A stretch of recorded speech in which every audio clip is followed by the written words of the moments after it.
नमस्कार जय जगन्नाथ समस्त को पुणी एक न्यू सेशन आपण मानक स्वागत। एबे एबे ओएसएस तरफ ओएसएससी सीजीएल 2025 को नहीं गोटे अपडेट आसी पहुँची। कौन से अपडेट ना जोटा आप समस्त अपेक्षा थिला, आप समस्त डिमांड थिला कि आमे माने ओएसएससी सीजीएल 2025 फॉर्म को अप्लाई करि पारुनु। तो आमे माने कौन ओएसएससी सीजीएल 25 अप्लाई करि परिबुनी कि आमे माने कौन एग्जाम दे परिबुनी कि ए गोटे क्वेश्चन आपण माने समस्त पचारुथिले। तो मु आपण माने समस्त को कहउथिले आपण माने 100% फॉर्म पकेइबे आ परीक्षा भी देबे।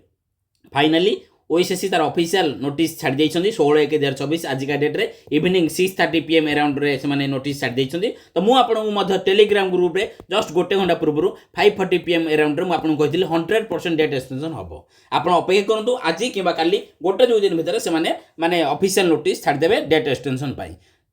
किंतु से माने मात्र 10 डेज रो डेट एक्सटेंशन देइछन। केबे केते दिन मात्र 10 दिन रो। देखंतु पूर्वरु रजिस्ट्रेशन पाई 18/1 थिला, वर्तमान 28/1 सेटा कर देइछन्ती। फाइनल सबमिशन पाई 21/1 थिला, 31/1/2024 सेटा कर देइछन्ती। मु किंतु आपन को कहउछि ना ए 10 दिन माने इनसफिशिएंट 10 दिन किछि भी नुह। पुणी ए 10 दिन रे सेम समस्या माने सेम समस्या हबा आपण मानक सहित। काई ना 10 दिन रे बहुत सारा पिला अछन्ती, सेही 50-60 हजार पिला पुणी 10 दिन रे पुणी लागिबे फॉर्म पकेया पई, दिन राति लागिबे किंतु हेई परिबोनी।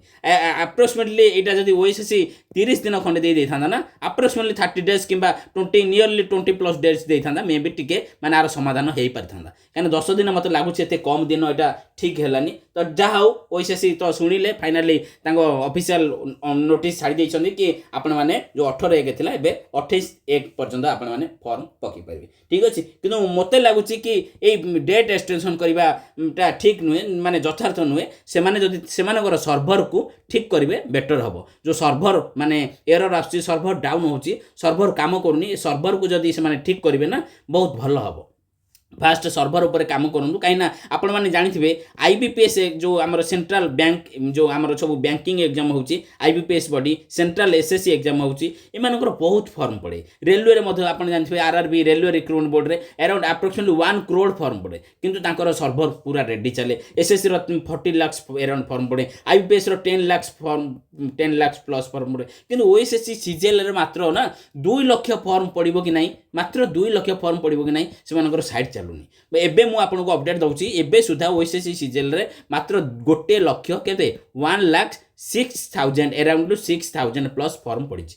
आउ मते जहा लागुची अनुमानिक एटा मिनिमम 1.5 लाख फॉर्म तो पड़िवा ही पड़िवो। आउ से माने ए 10 दिन रे बहुत सारा पिला हैरान हेबे जो माने कि माने अनेक बसंती, किंतु ओएसएससी रो भूल पई से माने फॉर्म पकई परनांती आ बहुत पैनिक मूड रे अछंती। तो मु आपन को एश्योरेंस दउची जम्मार वरीड होंतुनी, एमिति केबे भी हेई परिबोनी कि ओएसएससी रो वेबसाइट सर्वर इश्यू पई आपण माने फॉर्म पकई परिबेनी कि एग्जाम दे परिबेनी, एटा केबे भी हेई परिबोनी। काना ओएसएससी सर्वर नुहे, ओएसएससी ऊपर बहुत जण अछंती, आपण बहुत माने ऊपर को मध जाई परिबे कथा नै कि सेमति किछि माने आपण सहित घटिबोनी। आपण जम्मार वरीड होंतुनी। से माने 18/1/2024 लिखिथिले ना, आपण माने 18/1/2024 राति 12टा सुधा ना, आपण राति 10टा रे भी चाहिले जदी स्मूथली फॉर्म पडुची ता माने आपण ताले ठीक अछि। आ से मानकर तो गोटे 15 दिन पूर्व फॉर्म पडुनी।